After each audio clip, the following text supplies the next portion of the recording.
మన తెలుగు రాష్ట్రాల్లో మొట్టమొదటి కాసు ఫెస్టివల్ మన ముకుందా జ్యువెలర్స్ లో విఏ కేవలం ఫ్లాట్ 9.99% మాత్రమే. No making charges. విచ్చేయండి ముకుందా జ్యువెలర్స్. అమెరికా ప్రతీకార సుంకాలతో వాణిజ్యం కోసం భారత్ ఇతర దేశాల వైపు చూడాల్సిన ఆవశ్యకత ఏర్పడింది. ఈ నేపథ్యంలో ప్రధాని మోదీ చైనా పర్యటన ఇరు దేశాల మధ్య వాణిజ్య సంబంధాలను మరింత బలోపేతం చేసే అవకాశం ఉంది. ఎన్నో ఏళ్లుగా వాణిజ్యం జరుగుతున్నప్పటికీ ఇరు దేశాల మధ్య వాణిజ్య లోటు భారీగా ఉంది. 2003-04లో $1.1 బిలియన్ ఉన్న వాణిజ్య లోటు ప్రస్తుతం $99.2 బిలియన్ పెరిగింది. తాజాగా మోదీ జిన్పింగ్ భేటీలో ఈ అంశంపై దృష్టి సారించే అవకాశం ఉంది.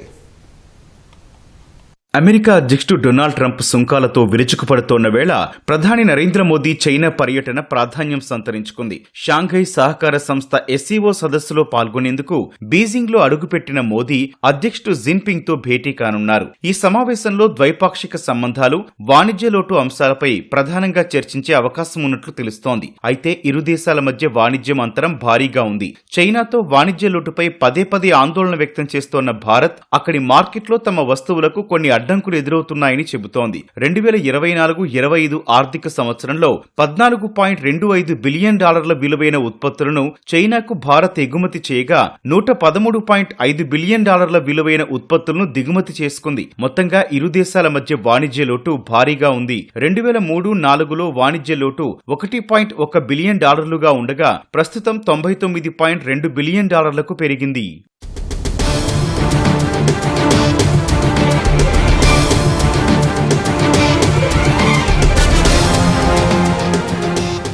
ఏటా చైనా నుంచి అనేక వస్తువులను భారత్ దిగుమతి చేసుకుంటోంది. ఫార్మా, నిర్మాణ రంగం, ఎలక్ట్రానిక్స్, పునరుత్పాదక శక్తి, నిత్యావసర వస్తువులపై భారీ స్థాయిలో డ్రాగన్ పై ఆధారపడినట్లు global trade research initiative GTRI వెల్లడించింది. భారత్ కు అవసరమయ్యే ఎరిథ్రోమైసిన్ వంటి యాంటీబయాటిక్స్ 97% చైనా నుంచే దిగుమతి చేసుకుంటున్నట్లు పేర్కొంది. ఎలక్ట్రానిక్స్ లోని సిలికాన్ వేఫర్లను 96.8%, పునరుత్పాదక శక్తి వనరులైన సోలార్ సెల్స్ 82%, లిథియం అయాన్ బ్యాటరీలను 75% బీజింగ్ నుంచే దిగుమతి చేసుకుంటోంది. 80% ల్యాప్టాప్లు, 91% ఎంబ్రాయిడరీ పనిముట్లు, 98% విస్కోస్ నూలు వస్తువుల కోసం డ్రాగన్ పైనే భారత్ ఆధారపడుతోంది. ఆయా వస్తువులపై పూర్తిగా పొరుగు దేశంపై ఆధారపడటం మంచిది కాదని ఆర్థిక నిపుణులు హెచ్చరిస్తున్నారు.